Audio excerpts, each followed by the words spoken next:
How safe are your servers? At a time when Homeland Security dominates the headlines and more information than ever before resides on campus computers, what's on the line when hackers gain access to college and university databases?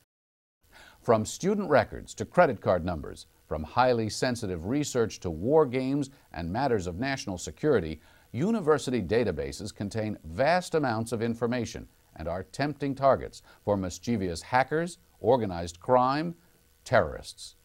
What's the state of cybersecurity on campus? What needs to be done? What's the exposure and the liability of higher education? We believe that the liability will be cumulative. In other words, the first few people who had incidents, it was because people really didn't understand how hackers work or what are the vulnerability points on a university. But after you hear about school after school after school, I'm thinking 2 years from now, if a university has an incident, there almost be no excuse for it. We had a configuration mistake made by a systems administrator, and we had 9,000 plus Social Security numbers that were accessible through the internet. I was told that someone got into one of our servers, and we found the fact that there was traces that they had left behind. The biggest question is, what did they do when they got there, and what did they do with anything that they might have gotten out of that server? But let me tell you what an incident does. An incident focuses your attention. And so when you asked Alan, who did you call first? Well, after I talked to law enforcement, I called the budget group. Yeah. Really? Right? Really? And the budget group saluted and said, okay, because the stakes are so high. Well, the first thing we did is we decided that we had to go public. We had to let people in our community whose information might have been compromised, we had to make them aware of it. We had to make them aware of it even though we weren't sure that anything that happened, and that was really the toughest decision to make.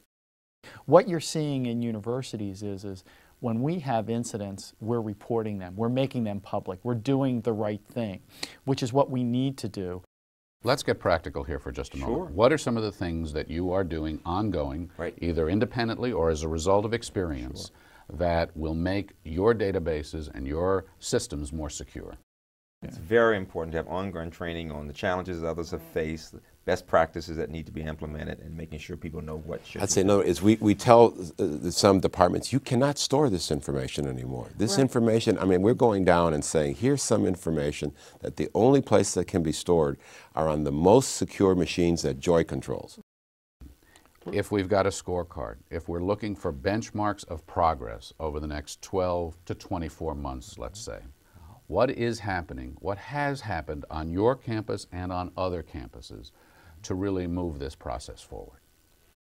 Every president should be able to ask their CIO, what are my risks? Where do I have risks that you know of? And what are those risks in a quantifiable way? And so I think that as you see risk assessment being done regularly and effectively in higher education, that's going to be what starts to help us get out of this problem. I want the entire president's leadership group to be able to know what questions should be raised regularly, with enough sophistication to know when they're being given serious answers, reasonable answers. It's more maybe a question of education plus attention, and that is, if you see that every time the presidents and the deans and the vice presidents are getting together, that this is part of the agenda, then we're making progress, that we move it from being Joy's problem to being my problem.